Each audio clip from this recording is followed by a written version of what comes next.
வணக்கம். தலைப்புச் செய்திகள். கட்சித் தலைவர் என்ற முறையில் தேர்தல் தோல்விக்கு நானே பொறுப்பேற்றுக் கொள்கிறேன். மாவட்ட செயலாளர்கள் கூட்டத்தில் திமுக தலைவர் மு.க.ஸ்டாலின் உரை. தமிழக அரசு ஊழியர்கள், ஆசிரியர்களுக்கு அகவிலைப்படி 2% உயர்த்தி முதல்வர் விஜய் உத்தரவிட்டார். முதல்வர் விஜய் அறிவித்த சிங்கப்பெண் சிறப்பு அதிரடிப்படை திட்டம் சேலத்தில் தொடக்கம். திமுக மீண்டும் ஆட்சிக்கு வராமல் இருப்பதை உறுதி செய்ய உதயநிதி ஸ்டாலின் விரும்புகிறார். ஜோஹா நிறுவனர் ஸ்ரீதர் வேம்பு கருத்து. வெள்ளியணை அருகே காவிரி கூட்டு குடிநீர் திட்டத்தில் அமைக்கப்பட்ட ராட்சத குழாய் உடைப்பு 1 மணி நேரத்திற்கு மேலாக லட்சக்கணக்கான லிட்டர் குடிநீர் தண்ணீர் வெளியேறி வீணானது.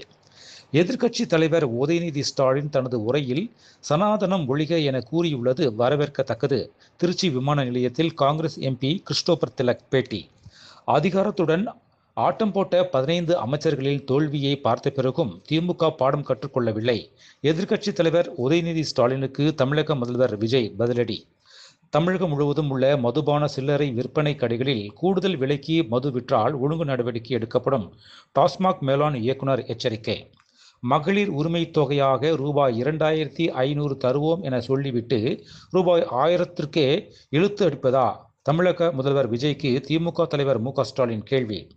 6 அமைச்சர்கள் மற்றும் 10 வாரிய தலைவர்கள் பதவி கொடுப்பதாக தாவேகா பேரம் பேசியுள்ளது. எடப்பாடி பழனிசாமி குற்றச்சாட்டு. விஜய் குதிரை பேரத்தில் ஈடுபடவில்லை. மதிமுக பொதுச் செயலாளர் வைகோ பரபரப்பு பேட்டி.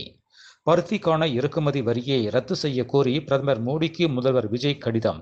மேலும் விரிவான செய்திகளுக்கு அரசியல் ராஜ்யம் மின் இதழை படியுங்கள். நன்றி, வணக்கம்.